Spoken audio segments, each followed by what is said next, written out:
I never thought I'd be the guy posting his life story on the internet, looking for some kind of validation, or maybe just a void to scream into. But when your entire world gets ripped out from under your feet in the span of 30 seconds, you realize you don't really have anywhere else to go. My name is Mark.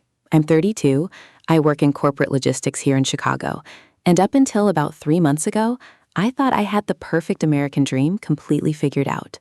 I had a beautiful wife named Sarah, a great townhouse in a quiet neighborhood just outside the city, and a best friend named Todd who had been by my side since our freshman year at Ohio State. We were the trio that everyone envied. If you looked at my Instagram feed from last summer, it was just a nonstop montage of backyard barbecues, weekend trips to Lake Michigan, and late-night laughter over craft beers on our patio. I thought we were invincible. I thought the people in my life were exactly who they claimed to be. Todd and I had that kind of brotherhood where you don't even ask before raiding each other's refrigerators. We had survived messy breakups, terrible first jobs, and the sudden passing of my dad 5 years ago. When my dad died, Todd was the one who stayed up with me all night on the porch, drinking cheap whiskey and helping me process the grief, while Sarah was away on a business trip. He was my rock. So when Todd called me 6 months ago, completely devastated because his tech startup had collapsed and his fiancée had walked out on him, taking their shared apartment with her, I didn't even hesitate. I didn't even consult Sarah first, which was probably my first mistake, though she assured me later it was fine. I told him to pack his bags and move into our guest room for as long as he needed. I told him that what's mine is his. I literally uttered those words into the phone. I told him we would get him back on his feet, because that's what family does. For the first few weeks, having Todd around was actually great. It felt like a throwback to our college days, just with better wine and a nicer kitchen. He'd have dinner ready for us when Sarah and I got home from our respective corporate grinds. He'd walk our golden retriever, Buster, when we were stuck in late meetings. Sarah was incredibly sweet about the whole situation. She's a marketing director, naturally empathetic, and she always managed to say the right things to boost Todd's shattered confidence. I'd watch them sitting at the kitchen island, laughing about some stupid reality TV show while I washed the dishes, and I'd feel this immense wave of gratitude. I felt like the luckiest man alive to have a wife so understanding and a best friend so loyal. But slowly, almost imperceptibly, the atmosphere in the house began to shift. It wasn't anything major at first, just small things that you only notice looking back through the lens of hindsight. The laughter in the kitchen would suddenly stop whenever I walked into the room. It wasn't a guilty silence, or at least it didn't feel like one at the time. It felt more like I had just interrupted a conversation that I wasn't a part of. Sarah started dressing up a little more, even on days when she was just working from home. I remember mentioning it to her once, teasing her about wearing a nice sundress for a Zoom call, and she just laughed it off, saying she was tired of feeling like a slob in sweatpants. It made sense. Everything made sense if you didn't look too closely. Then came the late nights. My job involves coordinating shipping schedules with international ports, which means every few weeks I have to log back on at midnight or 1 a.m. to handle crises in different time zones. I started noticing that whenever I'd come downstairs to grab a cup of coffee during those late-night shifts, Sarah and Todd would still be up, sitting on the couch in the dim light of the living room, talking in hushed tones. They'd always welcome me into the conversation immediately. Todd would ask how the shipping disaster was going, and Sarah would offer to make me a snap. They were so normal about it. They told me they were just both dealing with insomnia and found comfort in swapping stories about their childhoods. I believed them. Why wouldn't I? This was my wife of 4 years and my best friend of over a decade. The thought of anything sinister happening under my own roof didn't even register as a possibility in my mind.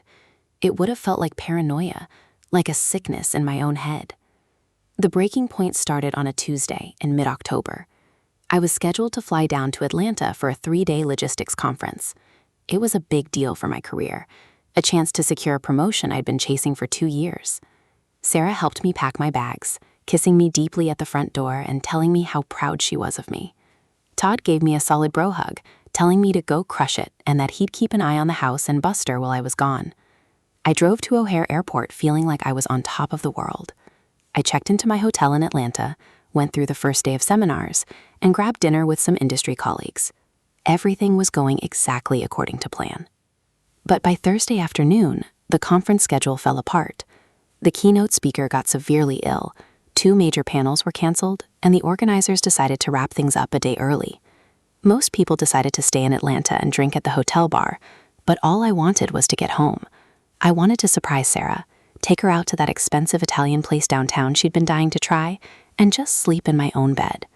I managed to book myself onto a 7:30 p.m. flight back to Chicago. I didn't text Sarah or Todd because I wanted it to be a genuine surprise. I could already picture the look of excitement on Sarah's face when I walked through the door a whole day early. I was acting like a schoolboy, grinning to myself on the plane, completely oblivious to the fact that I was rushing toward the execution of my own life. My flight landed at O'Hare just after 9:45 p.m. By the time I grabbed an Uber and navigated the Chicago traffic, it was almost 11 o'clock when the car pulled up to our townhouse. The neighborhood was dead silent, illuminated only by the amber glow of the streetlights. The house was mostly dark, except for a faint light coming from the master bedroom upstairs and a soft glow from the living room television. I smiled, thinking Sarah was probably watching a movie or reading in bed. I quietly unlocked the front door, slipping my shoes off in the entryway so I wouldn't wake Buster. But Buster didn't come running to the door like he usually does. He was lying on his dog bed under the stairs, whimpering softly. I patted his head, wondering why he was acting so strange, but shrugged it off, thinking he was just sleepy. I dropped my suitcase by the coat rack and walked into the kitchen to pour myself a glass of water. The house felt incredibly quiet, but there was a strange energy in the air, a heavy, suffocating stillness. As I walked past the living room toward the stairs, I noticed Todd's phone lying face down on the coffee table. His keys were there too. I figured he was probably asleep in the guest room. I started heading up the stairs, my heart beating with that light, eager anticipation of seeing my wife. I was halfway up the flight when I heard a sound that made me freeze in my tracks. It was a low, muffled laugh coming from our master bedroom. It was Sarah's laugh, but it sounded different. It wasn't the bright, open laugh she used in social settings or when we were watching a comedy. It was intimate, throaty, and private. And then a man's voice responded, a voice that I recognized instantly, a voice that had cheered with me at football games, comforted me at my father's funeral, and thanked me for giving him a place to live. My body went entirely numb. It was as if all the blood had suddenly drained out of my limbs, leaving me hollow and freezing cold. My brain flatly refused to process what my ears were telling it. I stood on the carpeted stairs, my hand gripping the wooden banister so tightly that my knuckles turned white. I told myself I was imagining things. I told myself Todd was just in there helping her move a piece of furniture, or maybe they were watching a movie together on the bed because the guest room TV was broken. I invented a dozen absurd, desperate rationalizations in the span of 3 seconds, because the alternative was a reality that would utterly destroy me. I forced my feet to move. Each step up the stairs felt like lifting lead weights. The hallway was dark, but a sliver of warm light poured out from the cracked door of our bedroom. The muffled sounds became clearer, sharper, and completely unmistakable. There was the rustle of sheets, the heavy rhythm of breathing, and whispered words that I had only ever heard Sarah say to me. The world seemed to tilt on its axis. My chest tightened until I could barely draw breath, a violent wave of nausea washing over me. I reached out and pushed the bedroom door open. The door didn't make a sound as it swung open, gliding smoothly over the thick hardwood floor we had picked out together during our first year of marriage. The light from the bedside lamp cast long, distorted shadows across the room, illuminating a scene that instantly burned itself into the back of my eyelids forever. There they were, my wife and my best friend, entangled in the very sheets I had slept in just 2 nights ago. Todd's back was turned toward me, his shoulders rising and falling, while Sarah's hands were buried in his hair, the exact same way she used to hold me. For what felt like an eternity, nobody moved. The sheer physical shock of it held me completely paralyzed in the doorway. It was like watching a horrific car crash in slow motion, where you can see every piece of shattered glass suspending itself in midair before hitting the asphalt. Then, Sarah's eyes drifted toward the door.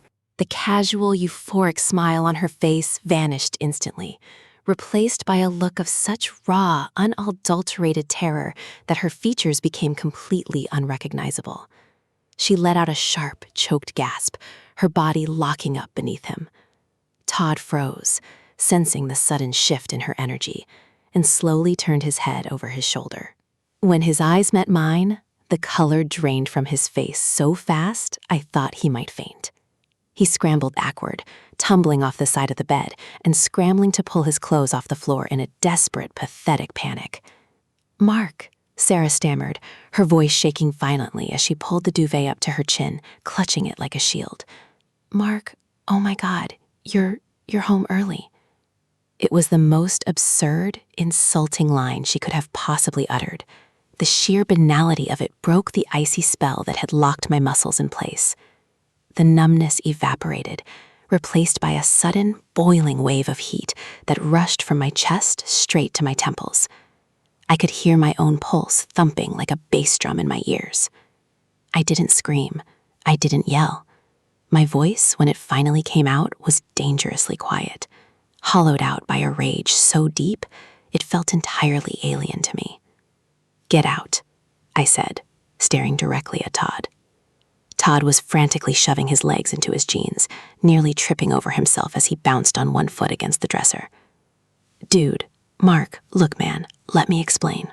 "It's not what it looks like. I swear to God, we didn't mean to. Do not look at me and do not speak to me," I interrupted, my voice dropping an octave, vibrating with an intensity that made him physically flinch. "If you say one more word in this house, I will bury you in the front yard. Pack your clothes into whatever bag you can find and get out of my sight before I lose whatever sanity I have left." Todd didn't argue. The bravado of the guy who used to command corporate boardroom meetings completely disintegrated. He grabbed his shoes, his laptop, and a handful of loose clothes from the guest room down the hall, shoving them into a duffel bag with trembling hands. I stood at the top of the stairs like a statue, watching him hurry down the steps, his boots squeaking against the wood. He didn't look back at me as he threw open the front door and disappeared into the crisp autumn night, the heavy click of the deadbolt echoing through the silent house like a gunshot. Then there was only Sarah. I walked back into our bedroom. The room smelled of her familiar perfume mixed with the metallic scent of sweat and betrayal. She was sitting on the edge of the bed now, wrapped in a plush gray robe, sobbing silently into her hands. Her shoulders shook, and for a split second, a tiny residual part of my brain wanted to step forward and comfort her, because seeing her cry had always been my absolute breaking point. But then I looked at the disheveled pillows. I looked at the empty wine glasses on the nightstand. 2 glasses of the expensive Cabernet I had bought for our upcoming anniversary. The sympathy died instantly, replaced by a cold, cynical detachment. "How long?" I asked, leaning against the doorframe, crossing my arms to hide the fact that my hands were shaking uncontrollably. Sarah looked up, her mascara smudged into dark, ugly tracks down her cheeks. "Mark, please. We were drinking and we just got caught up in the moment tonight. It was a mistake, a horrible mistake." "Don't lie to me, Sarah," I said, the words cutting through her sobbing like a knife. "Don't sit there and insult my intelligence after what you just did. The late nights downstairs, the sudden change in how you dressed, the way the room went quiet every time I walked in, it wasn't just tonight. How long has this been going on?" She buried her face back in her hands, her voice muffled and broken. "Since August," she whispered. "August. 3 months. 3 months of me coming home from grueling 14-hour shifts, pouring my heart out about my anxieties, while the 2 people I trusted most in the world were sleeping together behind my back. 3 months of sitting at the dinner table, passing the salt, sharing jokes, and planning our future, while they shared a filthy, hidden life right in front of my face. Every single memory I had from the past 90 days was instantly corrupted, replaying in my mind with a sickening new context. The weekend trips, the backyard barbecues, the casual touches, it was all a lie. A coordinated, malicious performance. "Why?" I asked. It was the only question that truly mattered, the one that was tearing my chest open. "I gave you everything, Sarah. We built a life here. I brought him into our home to help him. How could you do this to us? How could you look me in the eye every single morning?" "You weren't here, Mark," she suddenly erupted, her grief twisting into a defensive anger. She stood up from the bed, pacing the room wildly. You're always working. You're always on flights to Atlanta or Dallas or New York, or you're locked in your office upstairs staring at shipping manifests until 3 in the morning. I was lonely.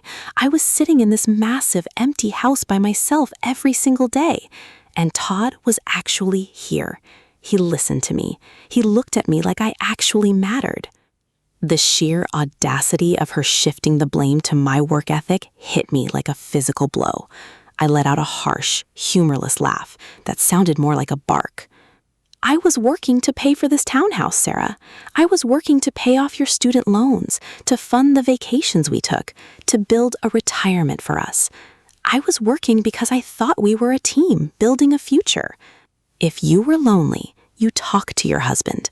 You don't sleep with his best friend. She slumped back down onto the bed, the brief spark of anger burning out, leaving her looking completely deflated and empty.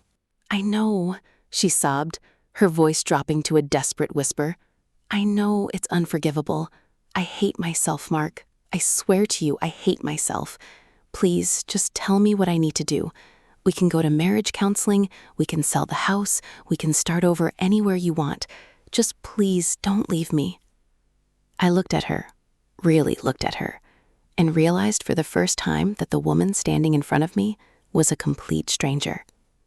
The Sarah I loved, the sweet, fiercely loyal girl I had married in that little chapel in Wisconsin 4 years ago, didn't exist. Maybe she never had.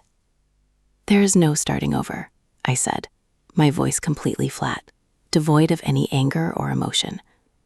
I'm going to sleep in the guest room tonight. Tomorrow morning when I wake up, I want you to be gone. Go to a hotel, go to your mother's house in Ohio, I don't care. Just don't be here. I turned around and walked out of the bedroom, closing the door behind me. I went into the guest room, the room Todd had been occupying until 20 minutes ago. His unmade bed sheets were messy, and a stray phone charger was still plugged into the wall. I pulled the sheets off the bed, threw them onto the floor in a heap, and sat down on the bare mattress in the dark. I didn't sleep a single wink that night. I just sat there, staring at the window, watching the shadows of the tree branches move across the wall as the wind blew outside. Buster came into the room at some point, whining quietly, before laying his heavy head on my knee. I rested my hand on his back, the only anchor keeping me tethered to reality, while my entire life dissolved into ash around me. When the sun finally began to peek over the horizon, casting a cold gray light across the neighborhood, I heard the sound of footsteps upstairs. Then the front door opened and closed. A car engine started in the driveway and slowly faded away into the morning traffic. She was gone. I stood up, walked down the stairs, and looked around my empty house. The silence was deafening. But as the initial shock began to fade, a new, cold clarity started to take its place. They thought they had broken me. They thought they had taken everything. But as I stared out the kitchen window at the bleak Chicago morning, I realized that the nightmare was over, and the reckoning was just beginning. The next 2 weeks passed in a blur of survival mechanics and absolute suffocating silence. I didn't go to work. I called in sick, telling my boss that I had a severe family emergency, which wasn't technically a lie. My corporate logistics brain, usually wired to handle complex global supply chain crises, completely shut down when it came to managing my own life. I spent the first few days just moving through the townhouse like a ghost, doing laundry I didn't need to do, scrubbing counters that were already clean, and staring at the walls. Every room held a ghost. Every piece of furniture felt like a monument to a life that had been violently canceled. Sarah tried calling me dozens of times. Her name would flash on my phone screen, sending a sickening jolt of adrenaline straight to my stomach, followed immediately by a wave of exhaustion. She sent long, desperate paragraphs detailing how much she regretted everything, how Todd meant nothing to her, how she was staying at an extended stay hotel near her office because she couldn't bear to face her family yet. I didn't reply to a single text. I didn't block her either. I just watched the notifications pile up like autumn leaves on a porch. Todd, on the other hand, went completely dark. The guy who had been my shadow for 12 years, the guy who knew every single one of my secrets, vanished from the grid. He blocked me on social media, probably out of pure cowardice, and his phone went straight to voicemail whenever I tried to call to arrange getting the rest of his junk out of my basement. It was a bizarre kind of mourning. You expect to feel grief when you lose someone, but when you lose two people to betrayal, you don't just mourn them, you mourn your own judgment. You start questioning every memory, wondering if they were laughing at you behind your back at Thanksgiving dinner last year, or if that weekend trip to the cabin was just an excuse for them to be near each other while I drove the boat. By the third week, the shock finally hardened into something functional. The despair lifted, leaving behind a cold, calculating anger that demanded action. I couldn't just sit in that empty house and let them dictate the narrative of my destruction. I called a high-profile divorce attorney downtown, a guy named Marcus, who came recommended by a colleague who had gone through a brutal separation a few years back. Marcus's office was on the 42nd floor of a skyscraper overlooking the Chicago River. The view was spectacular, full of sleek glass towers and tiny colonnas crawling along the streets below, a stark reminder that the world kept spinning even when yours had stopped. Marcus was a sharp, impeccably dressed man in his late 40s who didn't blink when I laid out the details. He didn't offer empty platitudes or tell me he was sorry for my loss. He just opened a fresh yellow legal pad, clicked his pen, and looked me dead in the eye. Illinois is a no-fault divorce state, Marcus explained, leaning back in his leather chair, which means technically, from a legal standpoint, the court doesn't care that she was sleeping with your best friend. It won't automatically grant you a larger share of the assets just because she broke your heart. Hearing that felt like getting splashed with ice water. So she just gets away with it? I asked, my voice tight. She gets half of everything I worked for while she was ruining our life in my own bed? Marcus smiled, a slow, predatory expression that gave me the first glimmer of hope I'd felt in 20 days. Legally, yes, but strategically, we have a lot of leverage. Infidelity changes the psychology of a divorce. Right now, Sarah is drowning in guilt. She's terrified of her family finding out, she's terrified of her professional network finding out, and she wants this over quickly so she can hide from what she did. We aren't going to court, Mark. We're going to offer her a settlement that protects your assets, and we're going to let her guilt sign the paperwork. He instructed me to gather every financial document I could find: tax returns, bank statements, the deed to the townhouse, and my retirement accounts. But more importantly, he told me to secure any evidence I had of the affair, not for the judge, but for the negotiation table. That night, I went back to the townhouse with a mission. I sat down at the desktop computer in the home office. Sarah and I shared an iCloud account for our photos and data storage, a convenience we had set up years ago and never thought twice about. My hands were shaking as I logged in. I felt like a voyeur, a trespasser in my own marriage, but I forced myself to click on the message logs and synced media files. What I found was far worse than anything I had imagined. They hadn't just been careless, they had been arrogant. There were strings of text messages spanning back to midsummer. I read conversations where they coordinated schedules around my business trips. "He's boarding his flight now," Sarah had texted Todd in late August, followed by a heart emoji. "Good, the coast is clear. See you upstairs in 10, Todd had replied. There were photos, too. Photos taken in my kitchen, photos taken on our weekend trips where I was literally standing 20 feet away barbecuing while they snapped hidden selfies together in the pantry. But the text that truly broke something inside me was from September. It was a message from Todd to Sarah, sent on the day of my dad's death anniversary. I had been a total mess that day, sitting on the couch crying while Sarah held my hand. Todd had texted her later that night from the guest room. "He's finally asleep. You did a good job playing the supportive wife today. Now come down and reward me." I sat in the dark office, the blue light of the monitor reflecting off my face, and I felt the final remnants of my humanity toward them wither away. Any lingering desire for closure, any soft thought of forgiveness or civil resolution, died right then and there. They hadn't just made a mistake. They had actively mocked my pain. They had used my trust, my grief, and my generosity as a playground for their own twisted amusement. I downloaded every message, every photo, and every call log onto an external hard drive. I sent a copy to Marcus with a brief note. "I have everything we need. Make the settlement as brutal as legally possible." The next morning, I initiated the second part of the plan. I didn't want to just win the divorce. I wanted Todd to feel the weight of what he had done. He had managed to avoid my phone calls, but he couldn't avoid the reality of his professional life. Todd had recently crawled back into a mid-level consulting role at a prominent firm downtown, trying to rebuild his career after his startup failed. The managing partner of that firm happened to be an old client of my logistics company, a man who valued corporate integrity and personal reputation above all else. I didn't call the partner to complain or whine about my personal life. Instead, I drafted a formal, highly professional email from my personal account, attaching a small, heavily redacted selection of the text messages, specifically the ones where Todd boasted about using his remote work hours while living rent-free in my house to conduct an affair, neglecting the projects he was supposedly billing clients for. I sent it with a simple note stating that I thought the firm should be aware of the ethical standards of their new hire. 2 hours later, my phone finally rang. It wasn't the lawyer, and it wasn't Sarah. It was Todd. I picked up the phone, expecting him to yell, expecting him to curse me out or threaten me. But when I pressed the receiver to my ear, all I heard was the sound of heavy, panicked breathing, followed by a voice that sounded completely broken. "Mark," Todd whispered, his voice cracking with a terrifying level of desperation. "Mark, please listen to me.